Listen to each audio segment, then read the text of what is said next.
네, 반갑습니다. 미니탭을 활용한 의약품 설계 기반 품질 고도화라는 주제로 얘기하게 돼서 이게 제약바이오 협회, 제약바이오 업계 분들한테 또 더 유익한 시간이 될 것 같고요.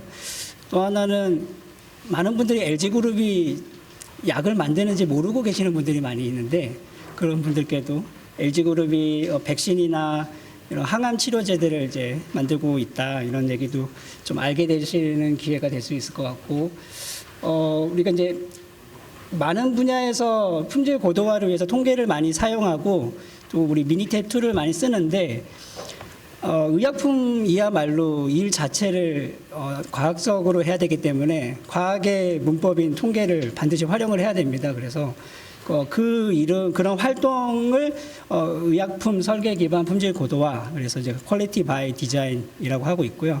현재 국내 식약처에서도 새로 개발하는 신약은 앞으로 저 프로세스로 개발을 해야 된다, 지금 이렇게 되어 있어서 좀 이제 필수적인 거다라고 들어주시면 좋을 것 같습니다. 그래서 그냥 QBD가 뭐이고 어떻게 하는 건지 같이 좀 얘기하면서, 네, 그렇습니다. 간단히 저의 소개를 드리면,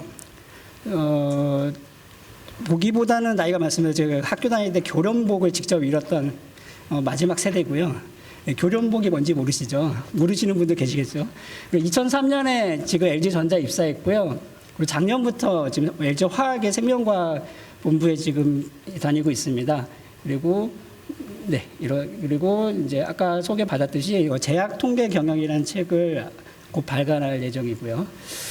그래서 이제 간단히 다시 퀄리티 바이 디자인에 대해서 얘기를 드리면, 우리 그 품질의 대가라고 하는 주란 박사님께서 처음 제안을 하셨습니다. 1992년에 조세벤 주란 박사님이 제안하셨고, 그분의 말을 그대로 빌리자면 품질은 평가나 관리가 아닌 계획이나 설계를 통해서 확보할 수 있다, 이런 주장에서 시작됐다고 보시면 됩니다.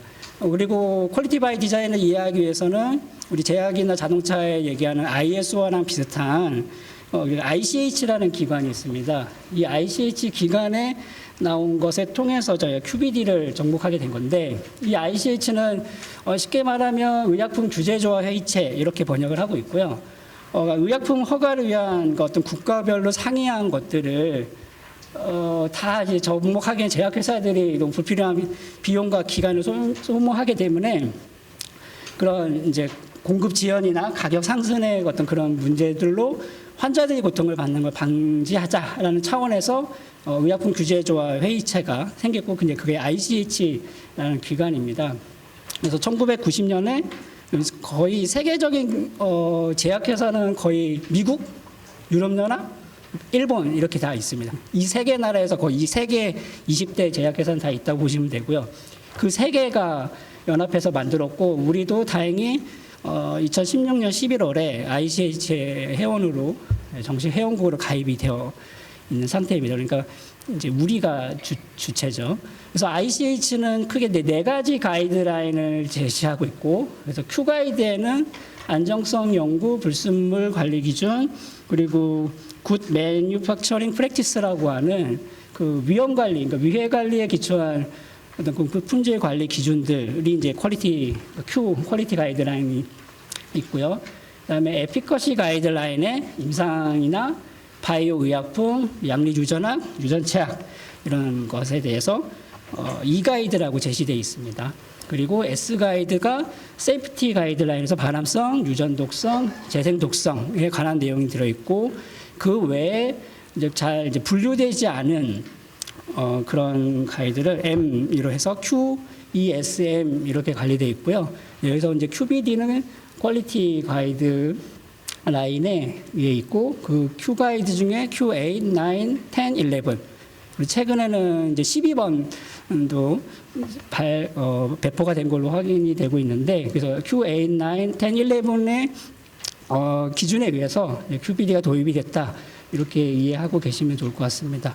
그래서 QBD를 다시 한번 잘 들여다보면 목표를 정하고 미리 이제 시작한다라는 개념인데, 이게 우리가 이제 의약품이라고 하면 그 어느 분야보다도 사람의 생명하고 관련되기 때문에 품질 관리나 이런 것을 굉장히 중요하게 생각하고 있고, 그리고 또 꼭 과학적인 방법, 통계를 사용해야 된다 이런 걸 이제 주장하고 생각하는데, 예를 들면 우리가 그러니까 낚시꾼이 낚시터를 갔다가 빨간색 운동화를 낚았습니다. 그런데 그리고 나서는 나는 원래부터 빨간색 운동화를 낚으려고 했어라고 주장하면 안 되잖아요. 우리가 마치 어떤 T테스트나 동등성 검정을 할 때 가설을 바꾸면 내가 원하는 대립가설을 채택될 수 있게 할 수 있듯이, 근데 그걸 철저하게 방지하는 게 GMP고, 그 GMP가 어떤 품질의 생산 관리 쪽이라 그러면 QBD는 이제 개발 단계에서부터라고 생각하시면 되고, 그래서 이제 여기서 제약업에 종사하신 분들 약 20% 정도 계신 걸로 아는데, 그 심지어 검은색 볼펜도 안 씁니다. 이게 수정의 위험 때문에. 그런 정도로 우리가 GMP나 QBD를 정확하게 지키고 있는데, 그래서 그 QBD에서 목표를 미리 정하기 시작하고, 제품과 공정과 제품의 이해, 공정의 이해, 그리고 공정 관리를 강조하는 세계적인 의약품 개발 방식이라고 QA 가이드에 있고요. 간단하게 전통적인 방식은 이제 제약 공정 의약품에서 환자로 이제 도달이 되는데, 그 제약 공정에서 어떤 경험에 의존해서 공정 조건을 선정을 했고, 단일 변수 실험, 이런 원 팩터 에러 타임이라고 부르는데 그 범위를 선정을 했습니다. 그래서 물질 특성과 공정 변수를 찾아서 거기에 이제 제약은 배치 생산을 하는데, 배치 데이터를 통해서 규격을 선정하고 또 제품 테스트를 통한 품질 관리 기준을 마련했죠. 그래서 품질 특성을 잡고, 그러다 보니까 환자에게 필요한 어떤 그런 내용들, 임상 결과 품질 특성 간의 관계가 불명확하고, 어떤 공정을 고정하고 이제 재현성 확보에 이제 중점을 두었었습니다.